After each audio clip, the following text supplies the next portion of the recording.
Good evening. Welcome to South Asia Newsline. I'm Lipakshi Khurana. Here are the top stories we're tracking for you on Tuesday, the 25th of August. No international probe of Sri Lankan civil war, says Wickremesinghe. Nepal remains tense as protest against constitution continues. And Indian stocks register comeback after making losses on Monday. And now for all the details, the Election Commission of Pakistan has de-notified National Assembly Speaker Sardar Ayaz Sadiq as a lawmaker. This comes after an election tribunal ruled his election as void.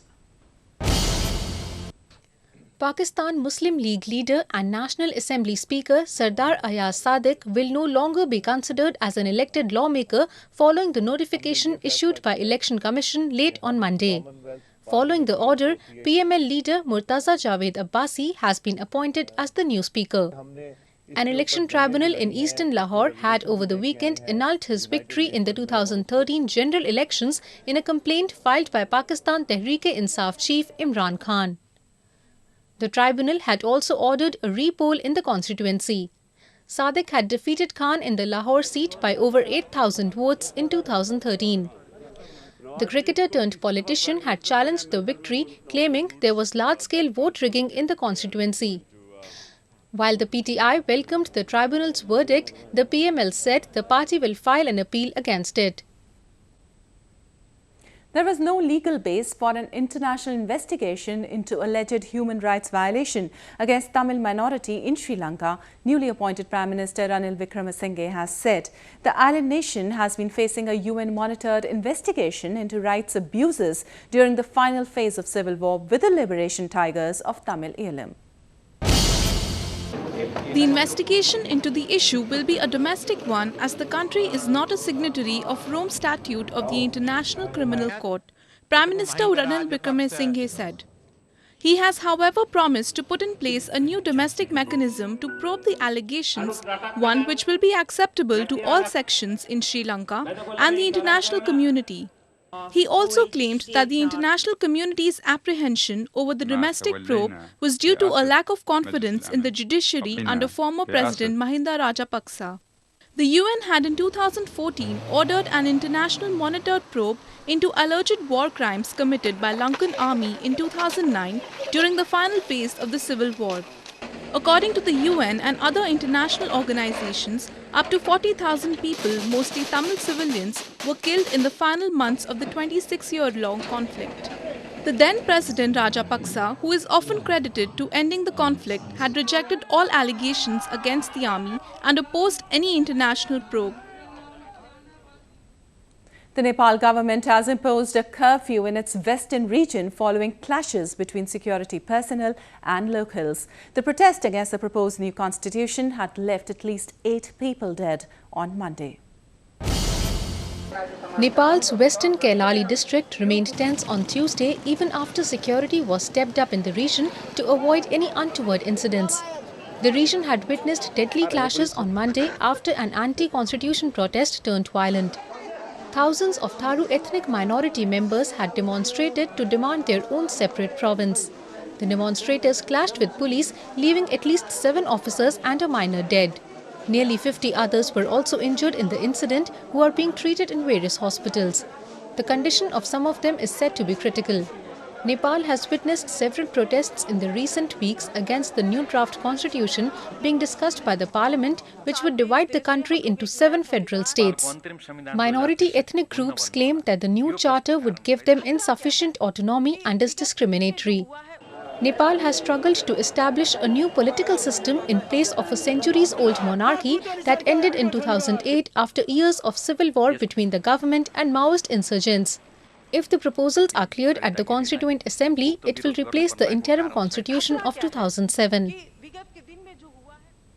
Pakistan-occupied Kashmir, which once used to be a favorite tourist hub, remains a region of neglect today.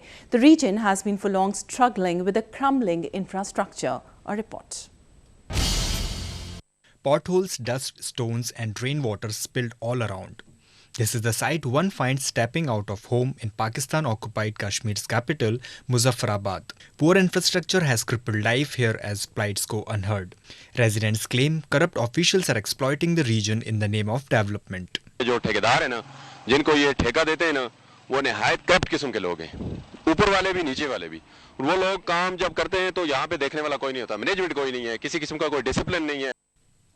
The despair and frustration has grown to such levels that locals have taken up the job to repair the roads by themselves, which have become unfit for travel and transportation. अपनी मदद आप कहते ये थोड़े बहुत जो है touching वगैरह हमने की थी, लेकिन उसके बाद ये सावन की बारिशों ने वैसा हाल कर दिया कि वो पहले से भी नाखसा हालत में, किसी को भी जूं तक नहीं रेंगती। हमें अफसोस सिर्फ इस बात का है कि हम मुजफ्फराबाद शहरी होने के नाते हमसे कौन सा ऐसा गुनाह सरजद हो गया जिसकी हमें ये सज़ा मिल रही है। मुतल्लिका अदारों से ये गुजारिश करूंगा कि खुदारा हमें बहुत सज़ा मिल चुकी है, हम मज़ीद सज़ा भुगतने के लिए तैयार नहीं हैं। POK, which was illegally occupied by Islamabad for more than 6 decades, has been treating the mineral-rich region as its colony ever since. A wave of discontent against Pakistan's oppressive policies has now brought locals on the streets demanding basic rights. Indian stock markets on Tuesday registered a comeback after suffering major losses the day before. Analysts said the market will continue to remain volatile for the next few weeks until the global markets recover. A report. Even though the Indian stocks fell sharply in the opening session, the markets closed the day on gains. The Bombay Stock Exchange or BSE Sensex ended the day at 26,032 or up by 1.13%. While the broad-based National Stock Exchange Nifty closed at 7,880 or up by 0.92%. Amid the continuing volatility, industrial bodies called for the intervention of the central bank and the government to boost the investor confidence. The high time that the RBI and the Finance Ministry should be taking review after minute to minute, and they should be taking the corrective measures urgently, otherwise there will be a total panic. India's Apex Bank said global trends had resulted the volatility in the market. We are on the right path. The reform agenda is progressing in the right direction. Having said that, we have always been telling that we are at this stage where we cannot be disconnected from the global events. We are interconnected, market, and there would be occasional these kind of things which will happen. Indian stock market had suffered one of the biggest losses on Monday, with the BSE Sensex registering losses of over 1,600 points. It was the worst single-day percentage fall since January 2009. Maldives' opposition has decided to discontinue talks with the government to end the political turmoil. This comes after former Maldivian president was sent back to jail after a brief house arrest. The Maldivian Democratic Party, or the MDP, said it has decided to cease talks with the Abdullah Yamin-led government to end the ongoing political crisis. The decision was taken at an emergency session of the party late on Monday. The development comes a day after former Maldivian president and MDP leader Mohammad Nasheed was sent back to prison, inciting angst among his supporters. Nasheed was sentenced to 13-year jail term in March on terror charges. However, it was commuted to house arrest in June. Following this, the MDP had last month agreed to negotiate with the government to end months of political turmoil in the country. Afghanistan has called off a scheduled talk with Pakistan on economic issues. This comes as there is a growing divide between the political leadership of the two countries over cross-border firings and militancy. Afghanistan called off the Joint Economic Commission or the JEC meeting, which was scheduled for Monday in Islamabad. The two-day meeting was supposed to be attended by Afghan Finance Minister Iqlil Hakimi and his Pakistani counterpart Ishaq Dar. The two sides were scheduled to discuss a number of key issues, including transit trade, access for Afghan cargo traffic to Pakistan's border posts, and integration of the customs system to curb smuggling during the meeting. The cancellation of the talks follows the recent development along the border, where both sides accused the other of opening unprovoked firing. Pakistan had last week summoned Afghan envoy to Islamabad to mark its protest over the developments. President Ashraf Ghani had recently blamed Pakistan for the increasing Taliban attacks in his country. The two neighbours have for long been accusing each other for sheltering militant groups which are responsible for attacks in their sides of the border. However, formation of the new unity government of Afghanistan last year gave signs of thaw between both the sides. But recent developments have once again cast a shadow on the bilateral ties. Boxing sensation Amir Khan is looking forward to his next fight to take place this winter in either the UAE or United States. The British-born boxer is currently on a tour to Pakistan. The Pakistan-origin British boxer during his visit to Lahore revealed that he is eyeing a possible fight either in November or December. However, there is no confirmation yet on who the Briton could end up fighting. Khan has been linked with fights against Floyd Mayweather Jr. and Manny Pacquiao. Inshallah, next fight for me will be end of November or December. Or it could be next year in February in either UAE or America. So at the moment we're talking to a few people. Inshallah, we should find out very soon. Khan, who also promised to help popularizing the sport in Pakistan, said the country had great potential in boxing. Khan is the current World Boxing Council silver welterweight champion and has previously held 2 world championships. He is the son of Pakistani parents who migrated to the UK. They quarrel, they scorn one another, but the love between a brother and sister is immeasurable. Take a look at how people in India are gearing up for the festival of Raksha Bandhan. Markets across India are buzzing as residents gear up for the Hindu festival of Raksha Bandhan. Women and girls are thronging stalls to buy sacred threads ahead of the big day. Raksha Bandhan is a festival of siblings where a sister ceremoniously ties the holy thread on the wrist of her brother as a mark of revered bondage between them. It is so special for me because it's last Rakhi for me in my bachelor way, and I'm going to purchase so many Rakhis for my brothers, and so many varieties are present over here, like diamond, like lumba, like character Rakhi, like traditional Rakhi.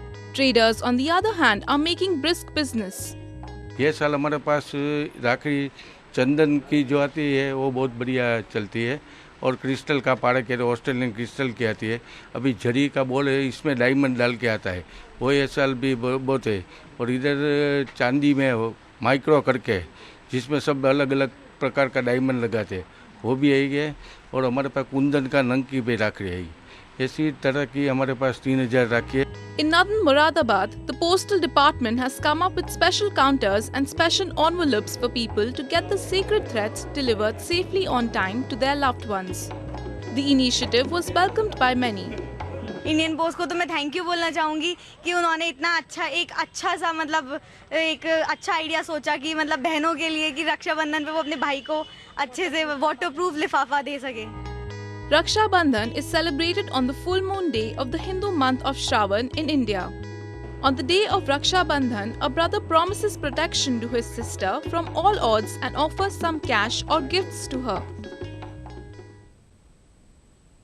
Well, that's the way it was in South Asia this evening. Before we conclude, the top stories once again. No international probe of Sri Lankan civil war, says Wickremesinghe. Nepal remains tense as protest against constitution continues.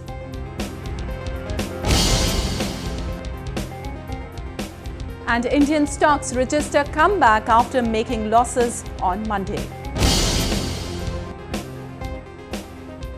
Now our viewers can watch the show on SouthAsiaNewsline.com. You can also visit us on Facebook.com/SAsiaNewsline and follow us on Twitter @SAsiaNewsline. That's all in tonight's edition. We'll see you same time tomorrow. Good night.